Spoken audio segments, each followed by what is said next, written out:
Welcome back to the deep dive. You know the story. It's one of the most famous tales from the Arabian Nights. A poor, lucky woodcutter stumbles upon a cave full of unimaginable wealth, guarded by 40 terrible thieves, all thanks to a magic phrase. Open, Sesame. Right, it's iconic. But what if I told you that the hero you think you know, Ali Baba, is actually just, well, the character who accidentally pushes the first domino? When we took a deep look into the oldest surviving textual evidence, the mission became crystal clear. The man who finds the treasure is little more than a plot device. Yeah. The person who truly saves the family, protects the wealth, and ensures their prosperity for generations is someone else entirely. Okay, let's unpack this. That's exactly right. Our deep dive today is focused on proving that the real protector, the real mastermind in the tale of Ali Baba and the 40 Thieves is Morgiana.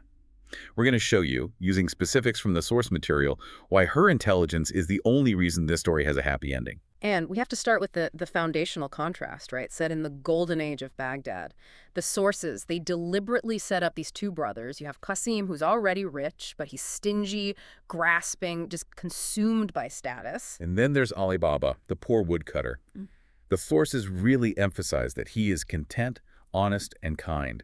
That moral baseline is so vital for what comes next. It really is. It's his simplicity that allows him to even stumble upon this discovery. He's out in the lonely mountains doing his hard, honest work when suddenly these 40 black-cloaked, terrifying riders show up. Yeah, and the description of their captain, this giant of a man with a visible scar, it immediately tells you these are not small-time bandits. They are ruthless. And the power of that phrase, open sesame, I mean, it's legendary. The whole cliff opens up, revealing this cavern filled with mountains of gold, fine Persian carpets, silks, jewels. But here's the crucial detail.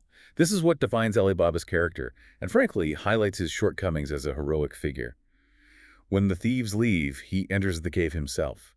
He has access to unlimited, world-changing wealth. Everything. And yet, what does he take? He takes only one small sack of gold. He actually restrains himself. The source quotes him saying, "No more than I need." Exactly. And, we could interpret that as high moral integrity, but the narrative seems to judge it more as a profound lack of foresight, or maybe ambition. He's seen 40 hardened criminals, he knows this treasure is deadly, and yet he takes the bare minimum and does nothing to protect the secret. He just assumes his small act of taking won't matter. He fundamentally underestimates the danger he has just walked into. It absolutely sets the fuse, and the explosion comes thanks to his brother, Qasim's pure, petty greed. Ali Baba's wife, naturally, she wants to weigh the gold coins they have. These were dinars, by the way. In the 9th century, even one sack was a vast sum, so she goes to borrow scales from Qasim's wife. And Qasim, being perpetually suspicious of his poor brother who's suddenly doing well, he pulls this classic trick. He secretly puts a little bit of oil on the underside of the scaled pan. So when his wife returns the scales, there it is. One single telltale gold coin stuck to the grease. That's all it takes for the envy to just boil over. And he forces the truth right out of Ali Baba's wife. He races to the mountain the next morning, just fueled by this frenzy of avarice. He cries, "Open sesame," and rushes inside, completely blinded by all the glittering wealth around him. He grabs everything he can carry, but when he tries to leave, and this is where his character just fails, he can't remember the words. He forgets it. He yells out every spice, every grain, every seed name he can think of, open barley, open rye, but in his panic, the pivotal word, sesame, is just gone. That moment, that right there, it establishes the real stakes for our deep dive. The supposed hero, the titular Ali Baba, is so overcome by the indirect influence of wealth that his brother forgets the key to his own survival. And the consequences are swift and utterly brutal. It shows you the relentless nature of the antagonist he's dealing with. The 40 robbers return at dusk, find Qasim trapped inside, swimming in their gold. The sources, they don't pull any punches here. He is immediately killed, quartered, and his body is hung from meat hooks outside the cave. It's a gruesome warning, undeniable, to anyone who trespasses. It's so visceral. That brutality is meant to shock you, and it shows the robbers aren't just thieves, they are enforcers. They leave no doubt about the price of betrayal. Exactly. So Ali Baba, terrified obviously, retrieves the pieces of his brother with the help of his slave Abdullah for secret burial. But when the captain of the thieves returns and finds the body is gone, he connects the dots instantly. He knows someone else knew the secret. This isn't just about treasure anymore. It's about eliminating a witness who has humiliated them. And the captain swears this terrible oath right there on the spot. He dedicates himself to vengeance. I will find this man and water the mountain with his blood. This transition is so vital for you, the listener, to grasp. The plot has completely shifted from discovery to existential survival. And Alibaba has proven he's utterly incapable of handling this threat. He's reactive, fearful, and so easily manipulated. And this is why the story pivots entirely. We move from Alibaba, the lucky finder, to Morgiana, the protector. If Alibaba is the well-meaning fool, Morgiana is the vigilant genius. And here's where it gets really interesting, because the entire focus just shifts to Morgiana. She's introduced so simply as the clever slave girl Alibaba had bought years before. We don't get a grand backstory, just that she's clever. That's all the context we need. Her actions speak volumes. Alibaba, despite seeing his own brother brutally murdered, hasn't learned a single thing about vigilance. His fatal flaw, his inherent uncritical hospitality, is about to be weaponized against him. The captain's first act of revenge is, it's a masterpiece of deception. He disguises himself as an oil merchant, a respected traveler. He drives 20 mules into Baghdad. The sources are so specific about the threat, 19 of the massive jars actually contained oil, which you need for the guys. Sure. But the critical, chilling detail is that the 20th jar and 38 others he had stashed in a warehouse nearby contained armed robbers. 39 men, fully weaponized, transported right into the city. Think about that. The operational security, it's meticulous. So when the captain, now posing as the merchant, knocks on Alibaba's gate at nightfall, claiming all the inns are full, Alibaba doesn't hesitate for a second. Not at all. He opens his courtyard, invites the death squad right in, arranges for the mules and their oil jars to be stabled right beneath his bedroom window. He basically signed his own death warrant out of, politeness? It's unbelievable. I just can't fathom Alibaba's level of trust, or maybe denial, after everything that's happened. And this is where Morgiana's critical thinking stands in such stark contrast to his naivety. While the entire household is asleep, she is awake. She is observant. She doesn't rely on luck or custom. She relies on her senses. She creeps out with a lamp initially because a lamp in the house is running low on oil, so she decides to just borrow some from the merchant's stock. But she smells danger first. That's it. It's the unusual odor, the lingering metallic hint mixed with the oil. And then comes that crucial moment of pure deductive reasoning. She hears the faint breathing of hidden men inside every single one of those jars. She checks the first one, hears a human sound, and realizes the plot isn't to poison them. It's to assassinate them all overnight. She connects the dots when everyone else is completely oblivious. Alibaba saw a kind merchant.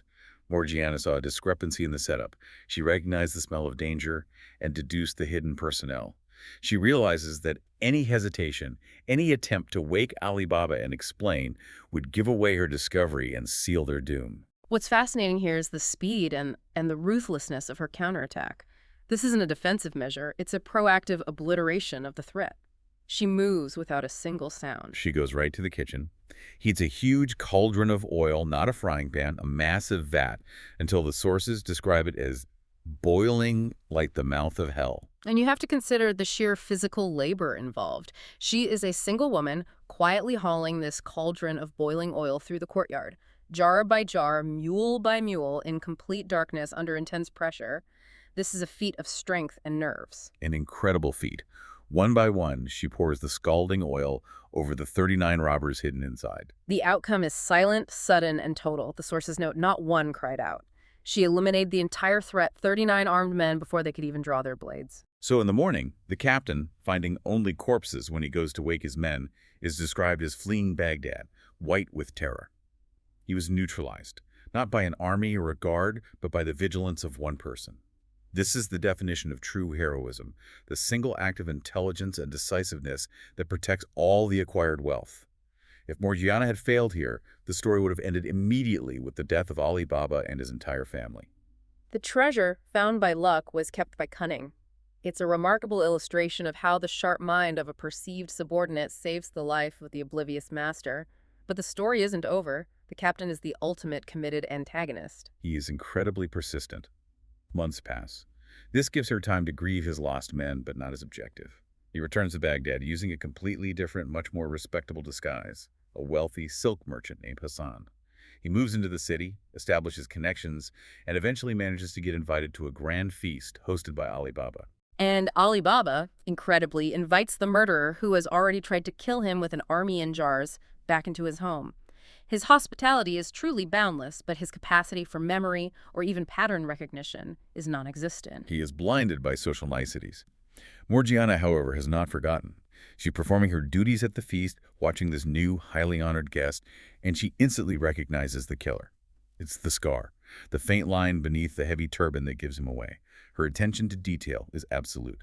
So the stage is set for the final confrontation, a Yeah. climax of drama and action. Morgiana performs the traditional banquet dance, veiled, graceful, and deadly. She dances to entertain, but the sources imply a deliberate purpose behind her every movement. And as custom dictates, at the end of the performance, she kneels before the honored guest and offers her own decorative dagger, hilt first, as a ceremonial gift. This move is designed to draw the captain's attention entirely. And the captain sees his opportunity. He smiles, delighted by this perfect confluence of custom and vulnerability. He reaches for his own hidden blade, ready to strike Ali Baba dead while the whole household is distracted by the dance. But Morgiana is not offering the dagger as a gift. She's using it as a distraction, a lure. She is faster. Her dagger flashes once and the robber captain falls, killed instantly. Ali Baba's reaction is, at first, horror, then this slow realization of what just happened. When the full story is told, the oil, the scar, the daggers, he realizes this woman has saved his life not once, but twice. His reward for her is profound and transformational. It had to be. She was freed on the spot, of course. But the source emphasizes two further rewards. She was given a massive fortune of 100,000 dinars, making her independently wealthy, and she was married to Ali Baba's son, elevating her instantly from property to integral family member and respected architect of their prosperity. She achieved the highest possible status by using her mind and her courage, not through birth or initial wealth. So what does this all mean? It means that while the core theme is usually seen as the punishment of greed through Qasim, the real lesson is the absolute necessity of vigilance. The sources want you to understand that Ali Baba finally learned his lesson. He visited the cave only once a year after that, taking only what his family needed. When he died, the son, now married to Morgiana, kept that same promise. And the ultimate synthesis of the source material is explicitly stated in the concluding passage. The treasure was guarded for 100 years, not by the 40 thieves, but by the courage and cunning of one slave girl named Morgiana. If we connect this to the bigger picture, the sources explicitly state that the real hero was never the man who stumbled upon the physical treasure. It was the woman who possessed the critical thinking, the detailed knowledge, the physical application of force, and the speed of action that kept him alive to enjoy it. Her vigilance, her intelligence, her decisive action, those were the true riches, far more valuable than the gold itself. The takeaway for you is that in any situation, the ability to observe the details, the single gold coin stuck to the scale, the faint breathing in the 20th jar, the scar beneath the turban, that's the only thing that separates success from total failure. The wealth itself is secondary to the mind that protects it. And the moral of this ancient tale is a testament to the power of applied intelligence. Open, Sesame. And remember, sometimes the greatest treasure is a sharp mind and a sharper dagger.